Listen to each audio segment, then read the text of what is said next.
प्रिय छात्रों, संस्कृत सुरभि में आप सबका बहुत बहुत स्वागत है। और प्रस्तुत है शेमुषी का पाठ 9। प्रारंभ के 2 प्रश्न खंड छूट गए हैं, जिसके लिए मैं खेद प्रकट करती हूँ। तपोदत्त पुरुषस्य काम चेष्टां दृष्ट्वा हसत। तपोदत्त पुरुष की कौन सी चेष्टा को देखकर हंसा? तो आंसर है तपोदत्तः पुरुषं सिकताभिः सेतु निर्माण प्रयासं कुर्वाणं दृष्ट्वा हसत।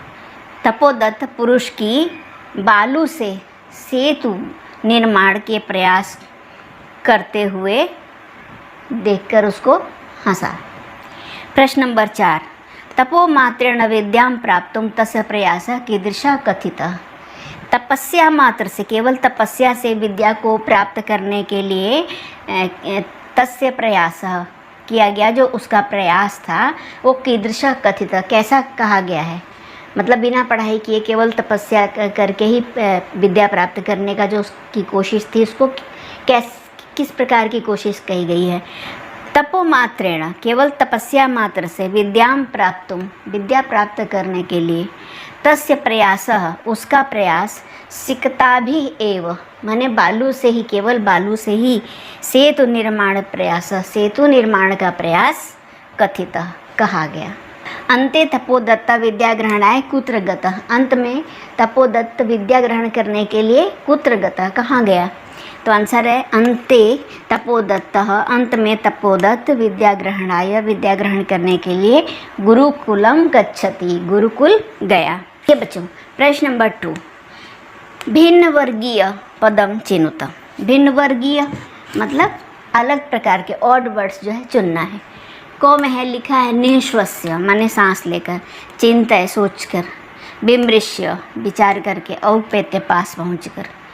तो ये जो है ना निःश्वस्य, विमृश्य, औपेत्य सब में ल्यप प्रत्यय लगा हुआ है, जिसमें य शेष बचता है। और चिंतय, चिंतय जो है लुट लकार का रूप है ना, तो इसलिए यही अलग है, इसको अलग कर दिया। ख विश्वसिमि, पश्यामि, करिष्यामि, अभिलषामि। इसमें सारे जो हैं लकार के हैं, ये करिष्यामि को छोड़कर। तो करिष्यामि को हमने यहाँ अलग लिख दिया है ना, करिष्यामि सबसे अलग है, वो रिट लकार का है, मतलब फ्यूचर टेंस। गो तपो भी, दुर्बुद्धि, सिकता भी, कुटुंबी भी। तो इसमें सब में तृतीया विभक्ति लगी है, तपो भी, सिकता भी, कुटुंब भी। सिर्फ दुर्बुद्धि में ही प्रथमा है, इसलिए इसको अलग कर दिया। तो ये क्वेश्चन भी हो गया। अब प्रश्न नंबर 3 करते हैं। लिखा है रेखांकितानि सर्वनाम पदानि कस्मै प्रयुक्तानि। नीचे लिखे ये जो नीचे लिखे वाक्य हैं, इनमें जो सर्वनाम पद हैं, जैसे तव, इसमें अहम है, इसमें भवता, गुरुगृहम गत्वैव विद्या मया, है ना, तो भवद भी, इसमें भवद भी, है ना। तो ये सब जो है नहीं, आप इसमें में, है ना, तो ये सब जो है किसके लिए प्रयोग किए गए हैं, किसके लिए आए हैं, तो वो हमें बताना है। तो जिसके लिए भी आए हैं उसमें हमें चतुर्थी विभक्ति, मतलब उसके लिए, ऐसा कहने के लिए लगा देनी है। तो बच्चों देखो, अलम अलम तव श्रमेण, इसमें जो तव है, ये जो तव है ये सर्वनाम शब्द है। इसमें अहम, इसमें भवता, गुरुगृहम गते मया, है ना, और इसमें में। तो अब ये किसके लिए आए हैं हमें ये बताना है। तो इसमें जो अलम अलम तव श्रमेण, ये जो तव, रहने दो तुम अपने परिश्रम से बस करो। तो ये बात किसके लिए कही गई थी? पुरुषाय, उस पुरुष के लिए। तो लिख दिया पुरुषाय। न अहम सोपान मार्गई अट्टम अधिरोढ़ुम विश्वसिमि। मैं सीढ़ियों के रास्ते से महल पर चढ़ने में विश्वास नहीं रखता हूँ। तो ये बात जो है किसके लिए है? ये बात किसने कही थी? अहम, ये बात उस पुरुष ने कही थी।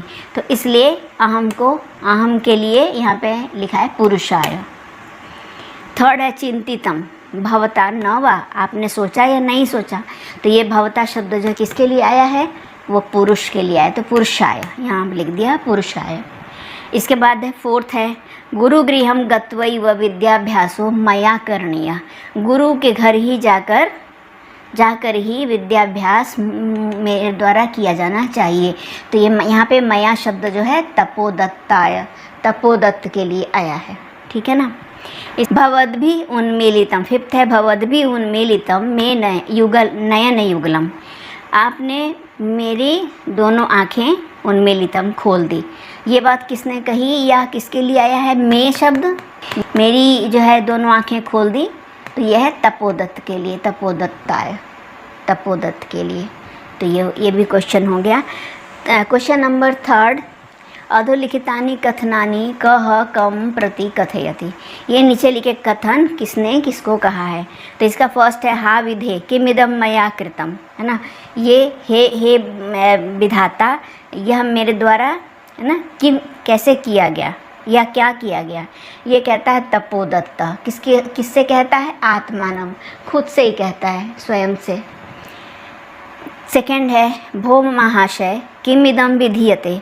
हे महाशय, यह क्या किया जा रहा है? ये किसने कहा था? तपोदत्त, तपोदत्त ने कहा था। और किसको कहा था? पुरुषम, पुरुष को कहा था। थर्ड है भो तपस्विन कथम माम उपरुणत्सि। हे तपस्विन, मुझे क्यों जो है रोक रहे हो, काम करने से क्यों रोक रहे हो, है ना। तो मतलब वो पुल बनाने से, बालू से पुल बनाने से। तो ये बात जो है किसने कही थी? पुरुष ने कही थी। और किसको कही थी? तपोदत्तम, है ना, तपोदत्त को कही थी। फोर्थ है सिकता जल प्रवाहे स्थास्यन्ति किम। बालू जल प्रवाह में रुकेगा क्या? ये किसने कही थी? तपोदत्त ने। और किसको? पुरुष को, पुरुषम, पुरुष को कही थी। इसके बाद है नाहम जाने को अस्ति भवानी, को अस्ति भवान। मैं नहीं जानता कि आप कौन हैं। ये किसने कहा था? तपोदत्त ने कहा था। और किसको कहा था? पुरुषम, पुरुष को कहा था, है ना। तो अब आगे नेक्स्ट क्वेश्चन। हाँ बच्चों देखिए, ये है क्वेश्चन नंबर 4। ये लिखा है स्थूल पदानि अधिकृत्य प्रश्न निर्माणम कुरुत। स्थूल पदों को आधार मानकर जो है प्रश्नों का निर्माण कीजिए। तो स्थूल पद यहाँ पे हमने अंडरलाइन कर लिया है सब में, है ना, सब में अंडरलाइन है। तो चलिए करते हैं क्वेश्चन नंबर ये इसका प्रश्न 4 का को। तपोदत्तः तपश्चर्यया विद्यामवाप्तुं प्रवृत्तो अस्ति। तपोदत्त तपश्चर्या के द्वारा विद्या प्राप्त करने में जो है लगा हुआ था। तो प्रश्न बनाना है तपोदत्तः तपश्चर्यया, इसमें तृतीया विभक्ति है, तो इसलिए हम यहाँ पे लिखेंगे कया। तपोदत्तः कया माने किसके द्वारा? विद्यामवाप्तुं प्रवृत्तो अस्ति, किसके द्वारा विद्या प्राप्त करना चाहता था।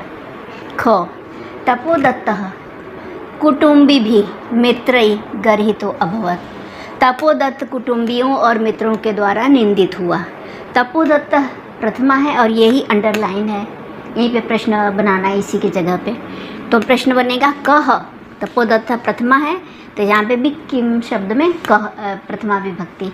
कह कुटुम्बिभिः मित्रैः गर्हितो अभवत्, और प्रश्नवाचक चिन्ह जरूर लगाना है। गो पुरुषः नद्यां सिकताभिः सेतुं निर्मातुं प्रयतते।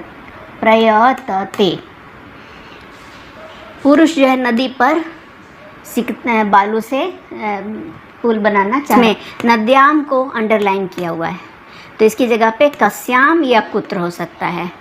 पुरुषः कस्याम कुत्र सिकताभिः सेतुं निर्मातुं प्रयतते, है ना। पुरुष जो है कहाँ पर या किस में बालू से पुल निर्माण कर रहा था।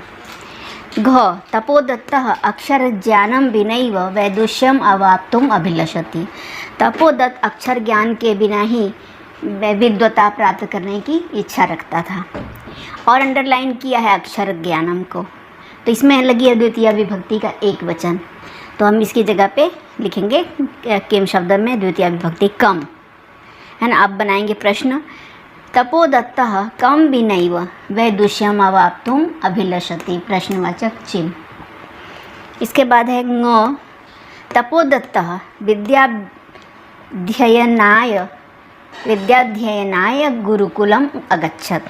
तपोदत्त विद्याध्ययन के लिए गुरुकुल गया, और इसी शब्द विद्याध्ययनाय को ही अंडरलाइन किया हुआ है।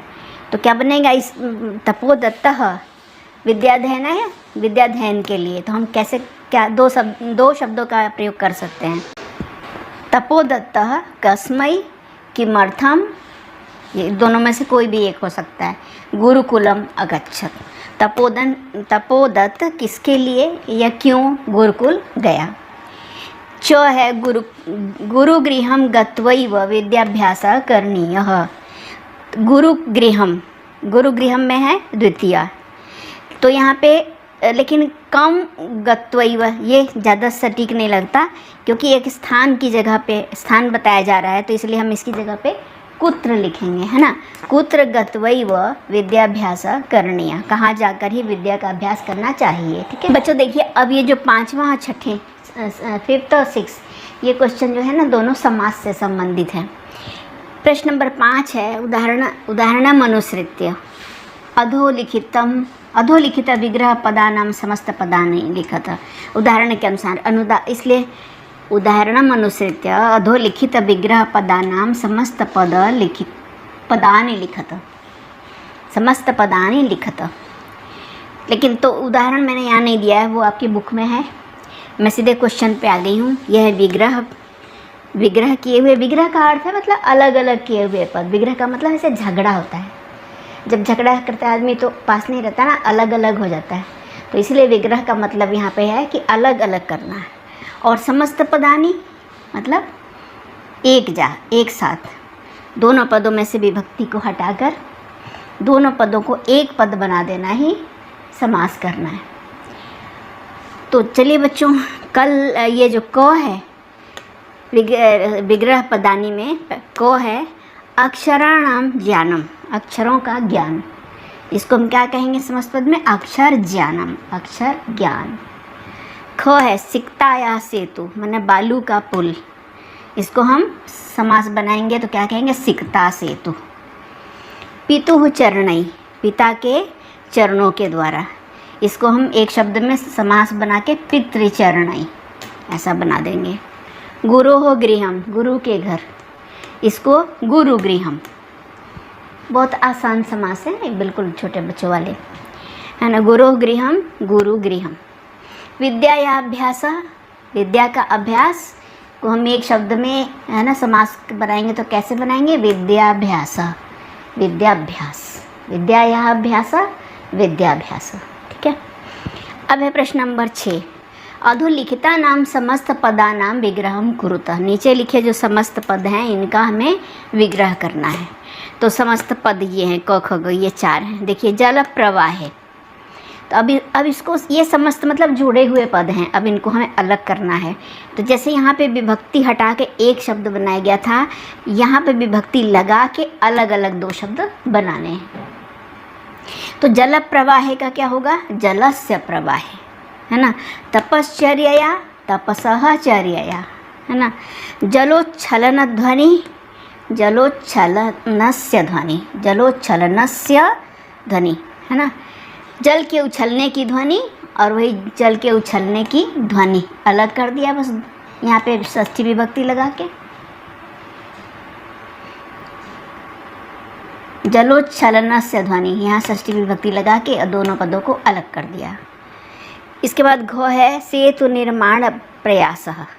इसको हम क्या कह सकते हैं अगर विग्रह करें, सेतु निर्माण प्रयास, सेतु के निर्माण का प्रयास। या ऐसे भी बना सकते हैं सेतु निर्माणस्य, सेतु निर्माण का प्रयास। 2 तरह से हम इसका विग्रह कर सकते हैं। इसके बाद है प्रश्न नंबर 7, कोष्ठकात् पदम आदाय। कोष्ठक में जैसे ये पद लिखा है अलम, अलम योग्य तृतीया, है ना। ऐसे ऐसे आपको आगे निर्देश मिलेंगे, है ना।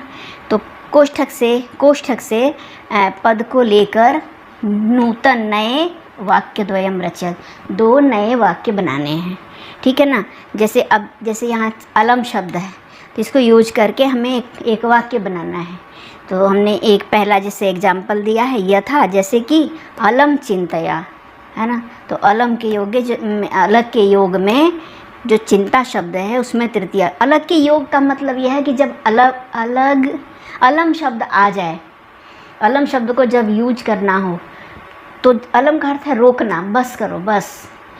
तो अगर किससे बस, तो चिंता से बस। तो इसलिए चिंता में तृतीया विभक्ति चिंता है, चिंता अलम चिंतया ऐसे बना दिया। अब इसी आधार पर आगे भी बनाएंगे, अभी बनाते हैं।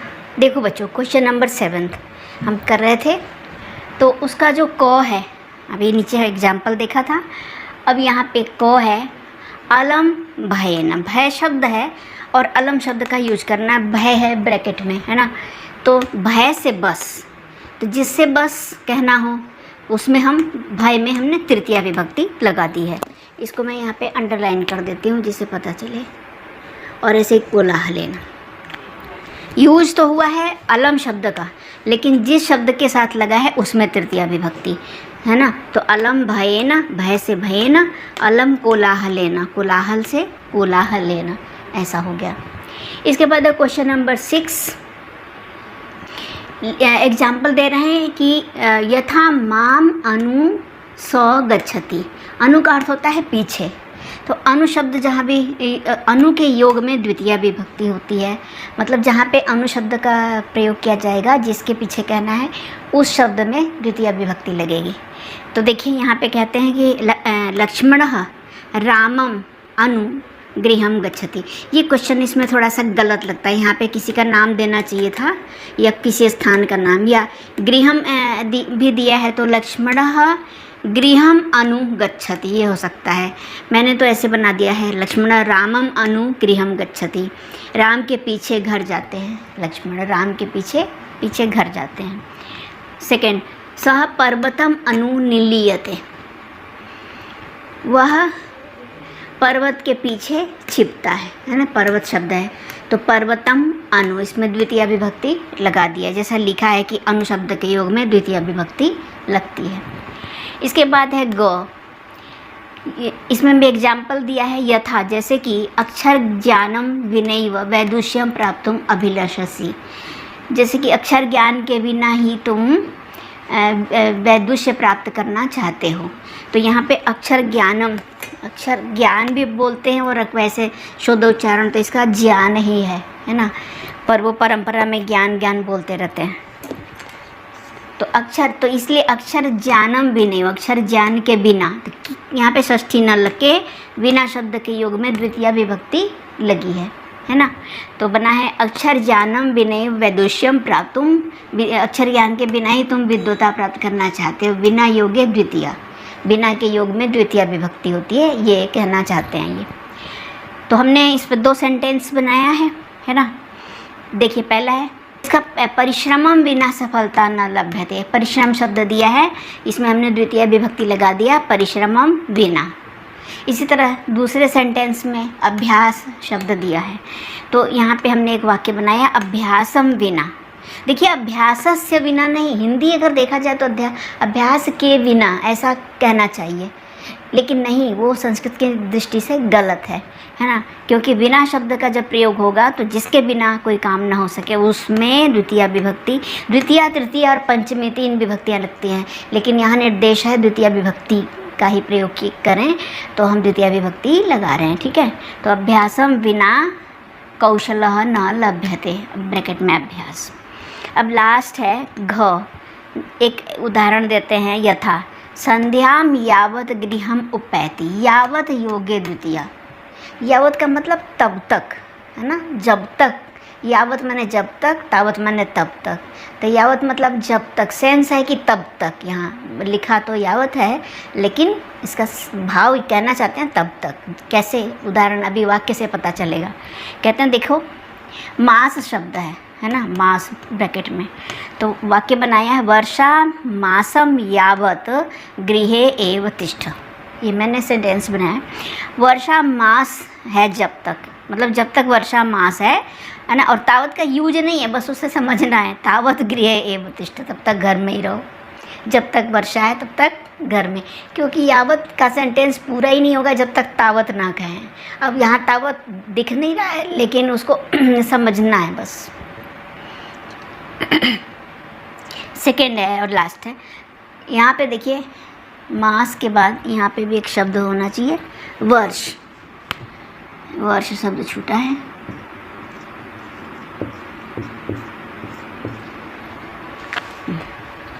देखिए तपोदत्तः वर्षम यावत विद्याम अधीतवान। वर्ष शब्द का यूज किया है। तपोदत्त ने वर्षम यावत, वर्ष भर, है ना, वर्ष जब तक पूरा वर्ष पूरा नहीं हो गया, है ना, पूरे वर्ष तक, है ना, विद्या जो है अधीत किया मतलब सीखा, है ना। तो वर्षम में द्वितीय विभक्ति लगी है ना, क्योंकि यावत शब्द का प्रयोग है, तो जिसके साथ जो है यावत शब्द का प्रयोग होगा, वर्ष भर कहना है तो वर्षम यावत, है ना। तो तपोदत्त ने वर्ष भर विद्या अधीतवान, विद्या प्राप्त की। तो इस तरह से बच्चों ये पाठ अब समाप्त हो गया। और क्या कहते हैं कि आपको, मुझे उम्मीद है समझ में आया होगा। और यदि समझ में अगर कोई आपको दिक्कत आती है तो आप कमेंट बॉक्स में जाके अपनी जिज्ञासा जो है वहाँ पे लिख सकते हैं, प्रश्न लिख सकते हैं, और मैं उसका आंसर देने का भरपूर प्रयास करूँगी, है ना। और आप मेरे चैनल को लाइक और सब्सक्राइब ज़रूर कीजिए, अगर आपको पसंद आए तो, ठीक है। Thank you so much.